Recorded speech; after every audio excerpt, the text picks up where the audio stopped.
Well, good morning, good morning, good morning.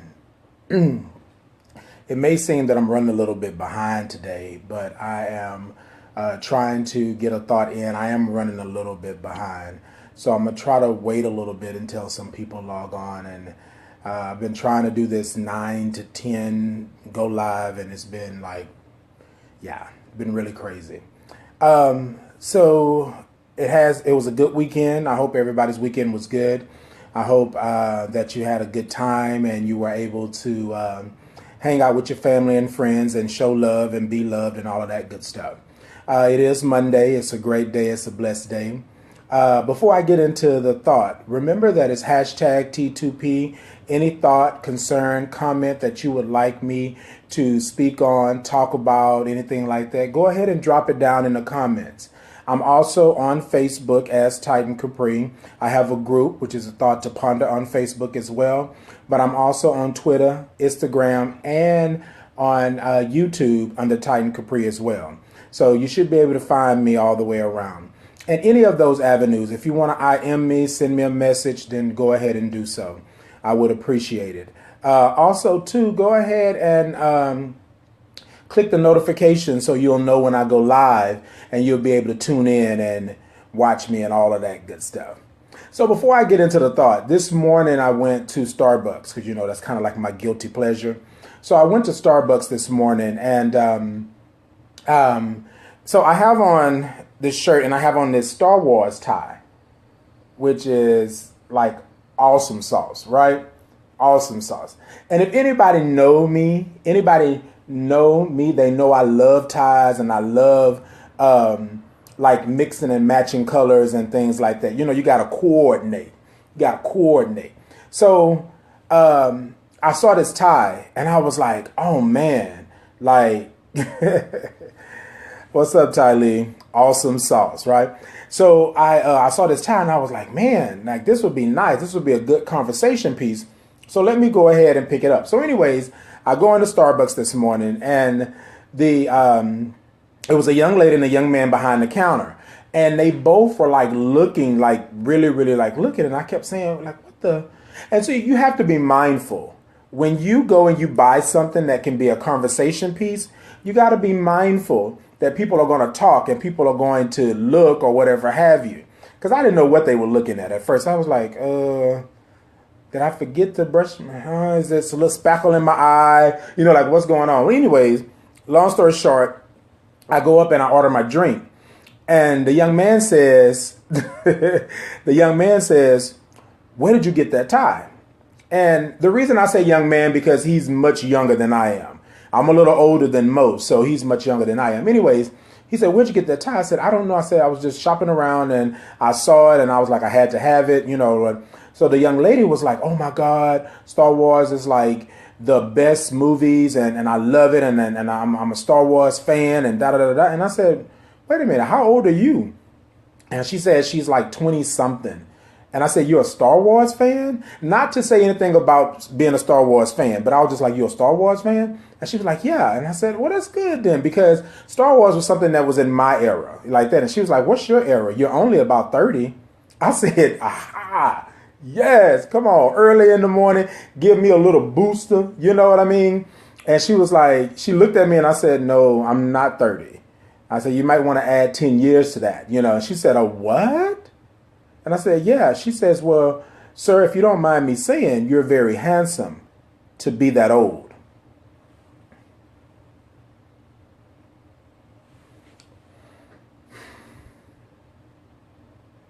Okay, we were going great with the conversation.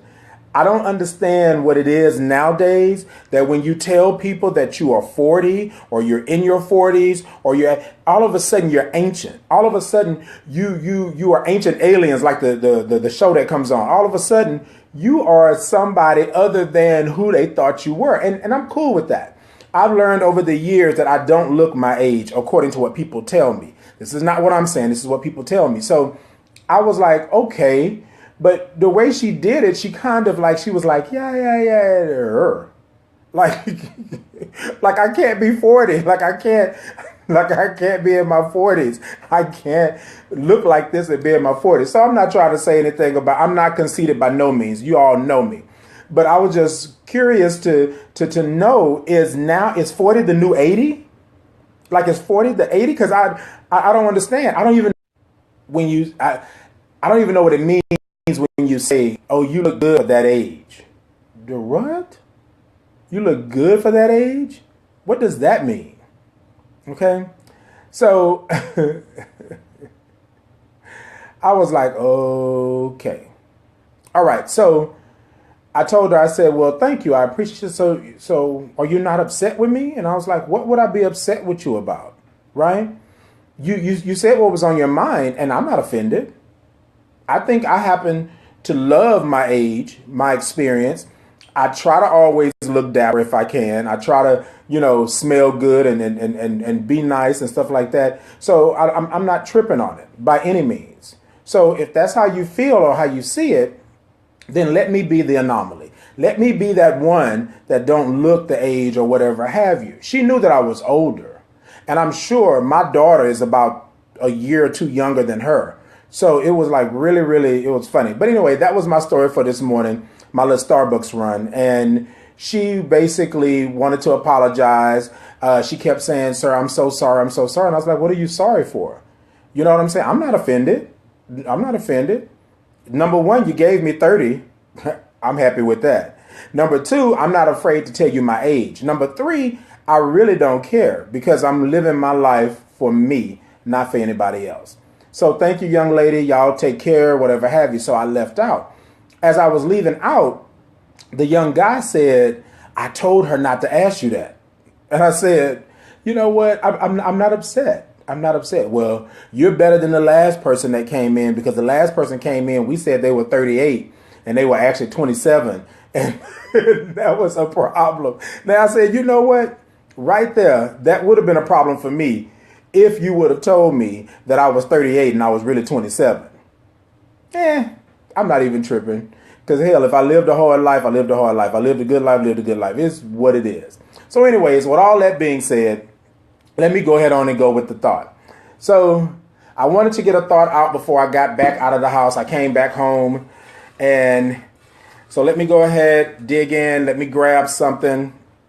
And let's see what our topic is for today.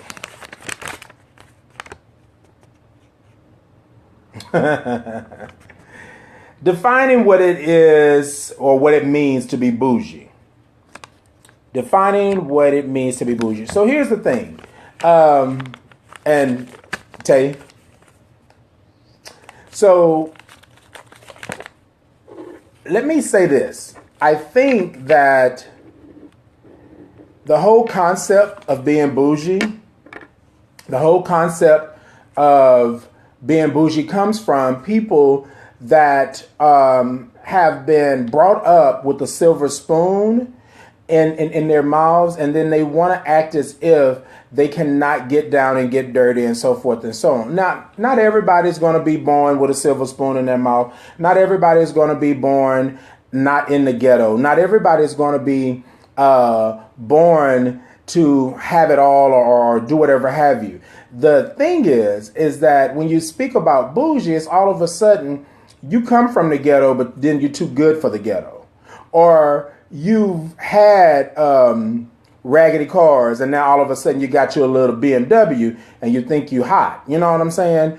Or you feel like because now that you've got a little money or whatever have you, now you think you're too big, you're too fat. So here's the thing.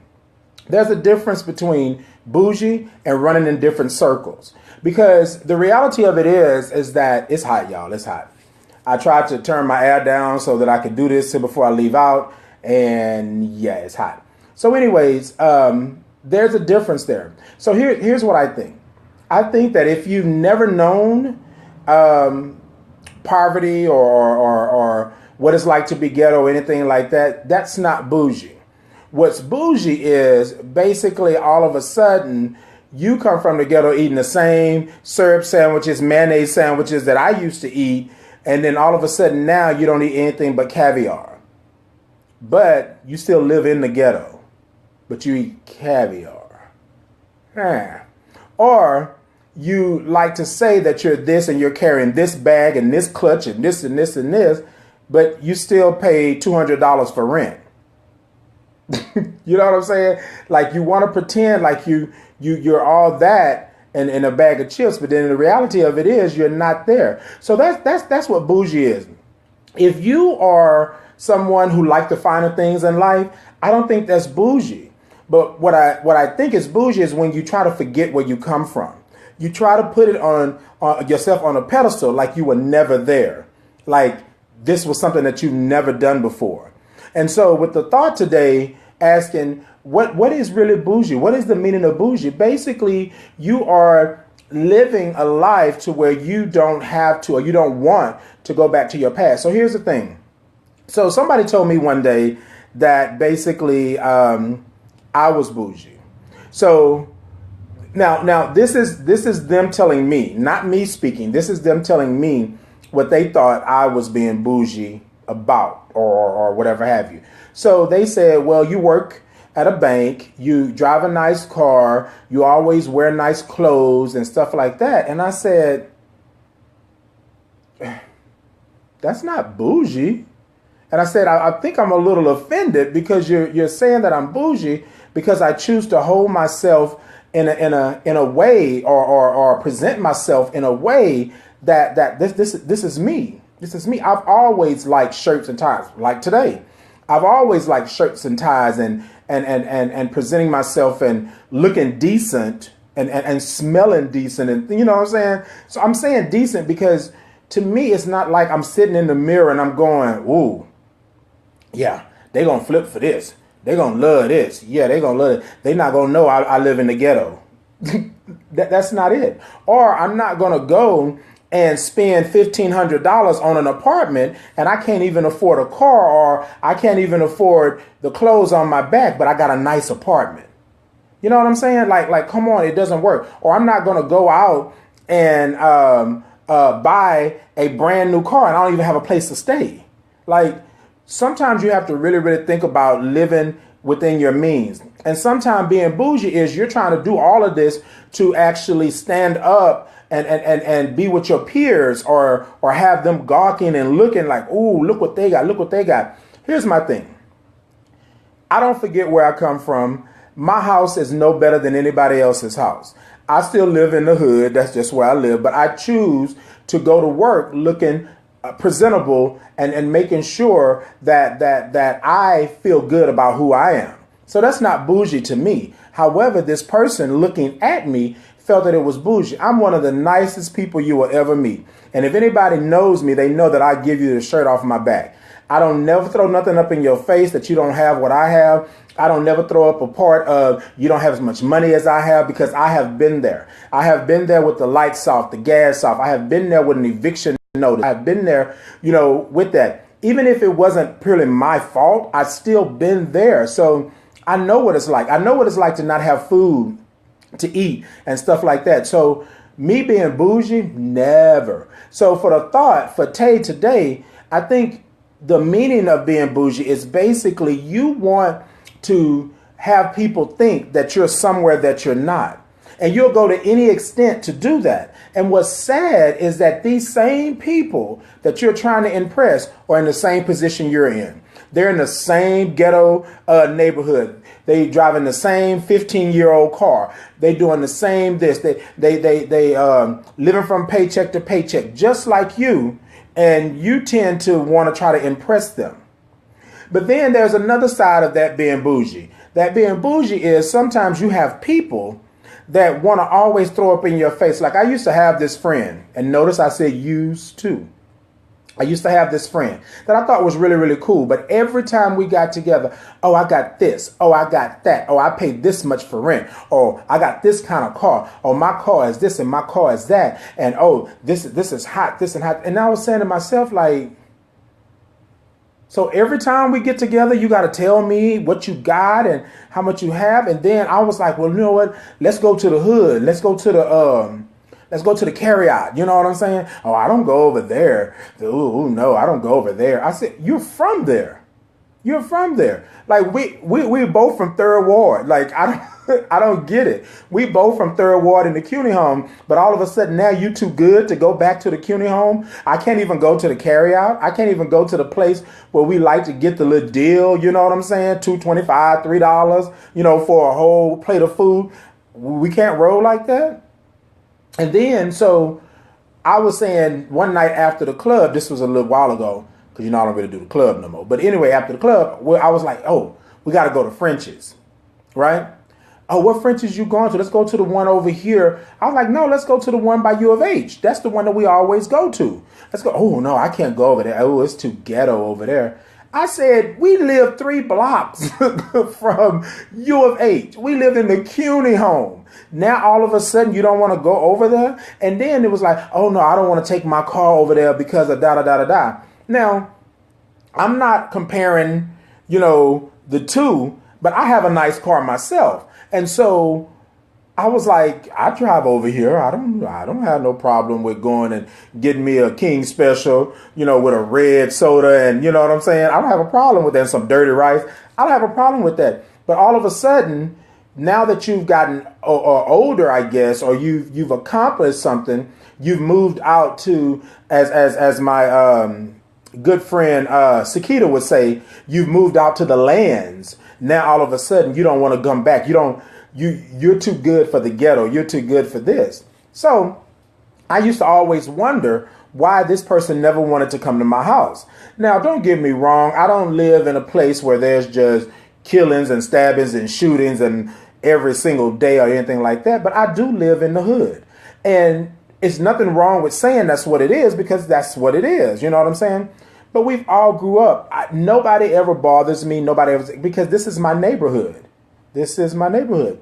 But they would never come to my house. So I would say, oh, okay, so I would have to travel all the way out to the lands, Sugarland, to go to their house. And I was like, so you don't want to come to the house, and because you work right downtown with me, why you don't come to the house, Oh, well, it's just, I'll be so tired. So you're going to drive 35 minutes to get home instead of just stopping by the house and chilling and hanging out like we used to. And then it came back to where basically it was your house wasn't good enough, basically. And I said, this bougie, you know what? Let me let that go. So in reality, being bougie is basically, and this is something that has been brought up like over the last years. Hasn't been something, I don't even remember this back in the day. What I remember was that you were acting a certain way, and then now all of a sudden it's bougie. But normally that's it.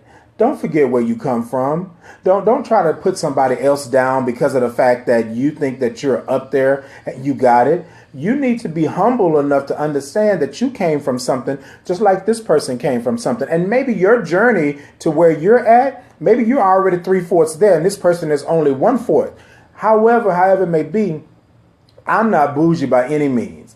And I told my friend, I said, I can't believe that this is the reason why you don't want to come to my house. You've been to my house. I've had barbecues, cookouts, things like that. Ain't nobody ever bothered nobody in my hood. And all of a sudden you're too good to come to my hood? Like, I don't get it. I don't understand. But then you're being bougie. But then here's the kicker though. You're the same one that want to call me in the hood and ask me to borrow some money to pay for the car that you couldn't afford to begin with, to pay for the house that you can't even afford your mortgage on. I'm not coming at you sideways. And notice I didn't say anybody's name because me and this person is no longer friends on that level. However, I just said, you know what? That's crazy.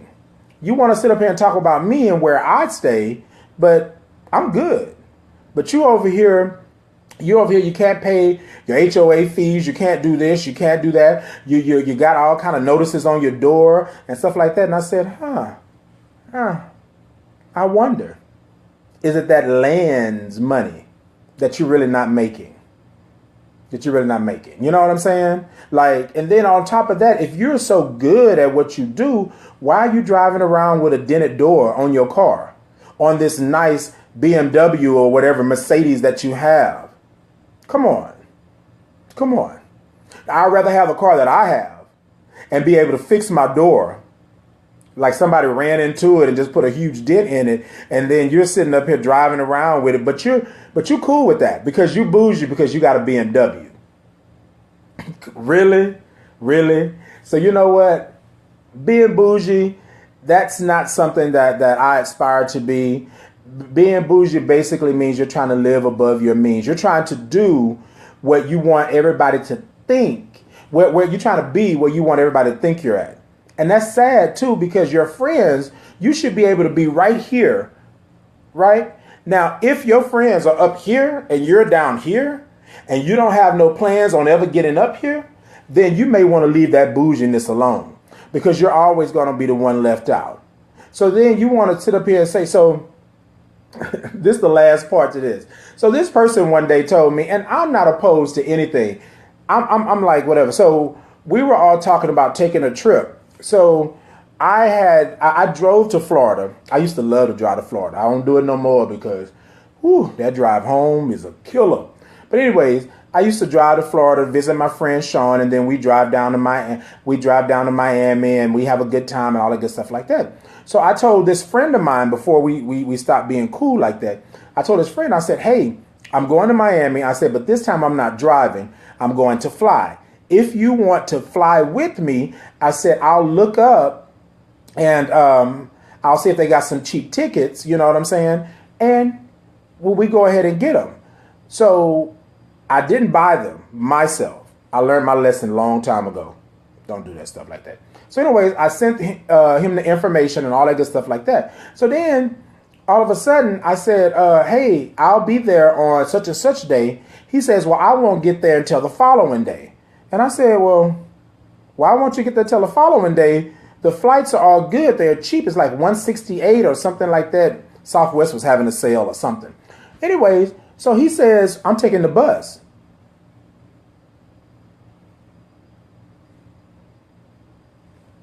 Wait, what? You doing what? I'm taking the bus. I you know. Wait. Now, ladies and gentlemen, and you're right, Edgar, you're right. I don't play. I still don't play after all these years. I think just being real is you should just be real. So I'm laughing because this is the same person that has the BMW. This is the same person that has this nice house out in Sugarland. This is the same person that wants to tell you that they are always on top of it. They have it. You know what I'm saying? They don't eat this, that they don't go to the ghetto. They don't do this. And we're flying to Miami and you're taking a bus. Now, don't get me wrong. I get it. You don't have the means. I get it. But why wouldn't you tell us? Now, it's 5 of us going. 4 of us are flying out. Different locations, but we're all meeting up around the same time. One person is taking a bus and won't get it till the next day. So my question was, what happened to all the money you have? What happened to all of the things that you have, the bags and the shoes and all of that stuff like that? You know what I'm saying? That what happened to that? What happened to that? So you're going to come and then you're going to say, oh, well, you know, you tried to blame it on somebody that was flying down or whatever. They flying on a whole nother plane. They ain't got nothing to do with you flying down there. The kicker is you already knew that you didn't have the money. Instead of you just saying, hey, I don't have it or I don't have the means, you want to pay this whole. Now, we planned this 4 months in advance. 4 months in advance. And in that 4 months, you couldn't tell us. You couldn't let us know. But you wanted to keep this whole bougie cloud that you are this and you're that. And, oh, I have to do this. And, oh, I'm going to California and I'm going to New York. And you know, and yeah, and most definitely, I'm going to go ahead and do that. What? Okay. So then in the same breath, I said, wait, the next day? And it wasn't the next day. It was 2 days later that they were going to get there. And I said, but we have all this stuff planned. Like we get there on one night. The next day we got snorkeling. We got this. We got that planned. We got all this stuff planned. So you're going to miss out on all of that? And I said we had already planned for 5 people. So now we had to compensate, which was nothing. We had to compensate for the 5th person not being there. And I was cool with that. But I was like, are you serious? Are you serious? Like, what? So anyways, long story short, this friend of mine basically finally gets to Miami.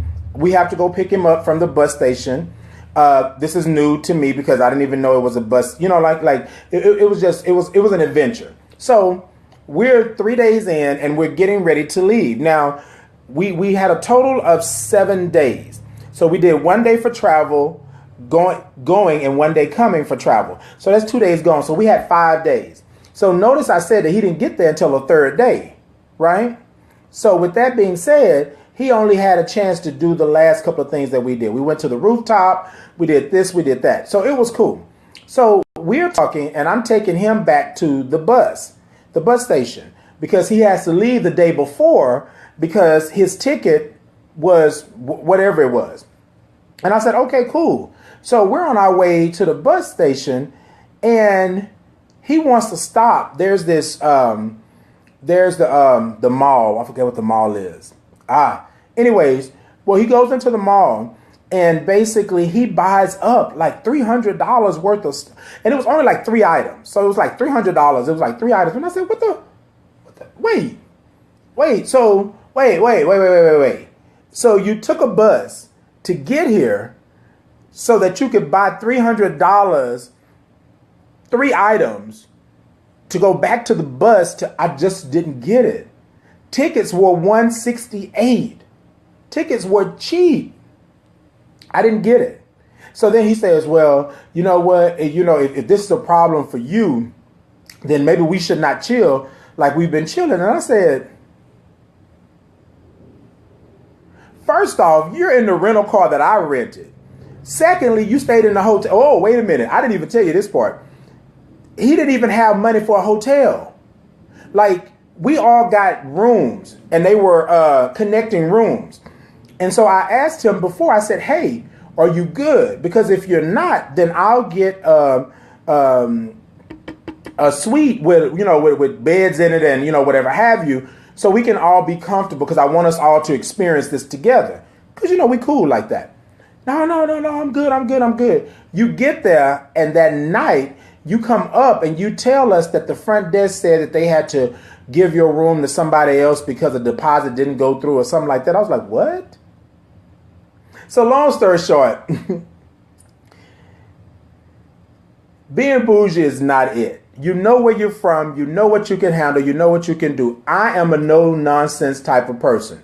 If I can go, I can go. If I can't go, I can't go. And if I know for sure that I don't have the funds available, I'm not going to play games with you. Now, way back when in my 20s, I might have played that game because I thought that was the way to go.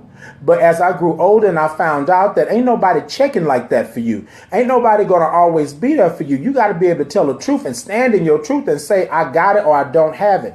I'm not trying to get no 5-bedroom house because some of my friends got a 5-bedroom house. I'm not trying to get no BMW because some of my friends got a BMW. I'm not trying to go into a mall and spend $300 on 3 items because my friends have done that. That's not what I'm about. So the bougie part, I was like, dude, like, you know what I'm saying? So didn't you just say that you took the bus because you couldn't pay your mortgage and your car note was due? But you went and bought 3 items for $300. And it's probably more than that. I'm just saying 300 as a roundabout number. But I think it was more than that, because we go to the mall on the way taking him back to the bus, and I just didn't understand it. And please nobody, don't get me wrong. I'm not saying that you can't do that, because I love a good bargain. I love to go and roll with something. I love to go get me 10 nuggets for $1.49. I mean, I'm that type of person. But when you have put up this facade and you've said all this and you've done all, and you put other people down because they don't have what you have, then I have a problem with that. I have a problem with that.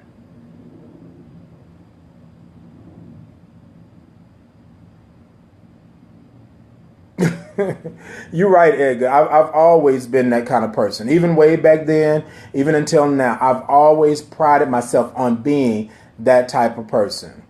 It's black and white. I mean, it is what it is. Actually, I'd say this much. It's either the truth or it's a lie. And that's what it is. Sometimes there's a little gray in there. You know what I'm saying? Not black and white, a little gray.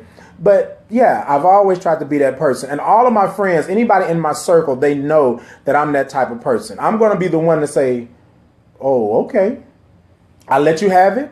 I'll let you have it. And that's it. However, if you come back and you lie and you lie and you lie and you lie, I'm going to have to call you on it. That's the type of friend I am. I'm not going to play that game with you. I'm not going to do that because I would expect the same for you, for me, if I was doing that, if I was lying and so forth and so on. So with all that being said, I've went longer, much longer than I said I was going to do. But I just wanted to say basically for the thought that Tay had today, the meaning of being bougie, basically, yeah. I think I might have answered it somewhere up in the story. But yeah, live within your means. If you have a want and you're going for something, make sure you can sustain it. Make sure that if that's what you're going to do, don't be bougie and go out and buy all of this stuff like this and you can't even pay for it. Like a friend of mine once told me basically that they were going to go out and buy, I want to say it was an SUV. And the SUV was $45,000. It was something like that. And I said, me being a friend, can you afford it? And like, what you mean? I mean, I'm doing this, I'm doing that. I said, whoa, hold on, though, hold on. I'm not saying you can't afford it. That's $45,000. You can't go over here. You're only making $9.50, $10 an hour. That's $45,000. It doesn't make sense. That was my point. But they said to me that I was trying to be better than they were and tell them not to do this. No, I work for a bank. I've been working for a bank for 10 years. I can calculate some digits. I can crunch some numbers, and those numbers don't add up. That's what the reality of it is. So he took it as if I was saying, oh, you can't do this and you can't. No, you know what? Go get your car on $10 an hour. Go get it. $45,000 on $10 an hour. You do the math. In 1 year, on $10 an hour, 1 year, how much money are you making? And you got rent, and you're going to have insurance, and you're going to have lights and gas and all of that? Come on. You know what I'm saying? It doesn't make sense. So, with all that being said, ladies and gentlemen, I want to thank you for tuning in. I so appreciate you for tuning in. Hashtag T2P. Come on, come talk to me. Drop something in the notes. Let me know what you feel in the comments. Let me know what you would like to talk about. I will take it and I will put it into my bowl here and we will take a sip of the thought and we will make it happen. I promise it won't be as long next time. But sometimes, you know, I get into my storytelling. Sometimes I can't stop. So don't blame me on that, right? Don't blame me on that. Blame my mind. Don't blame my heart because I'm trying to express something. But I love what you all do for me. I pray that I'm a blessing unto you as you all have been a blessing unto me. I thank you so much. It's a great day. It's a Monday. And if you don't know anything else while you're out there taking a sip of the thought, thinking about the thought, or even hashtag T2P, the thought, know that you deserve to be blessed. Peace and blessings.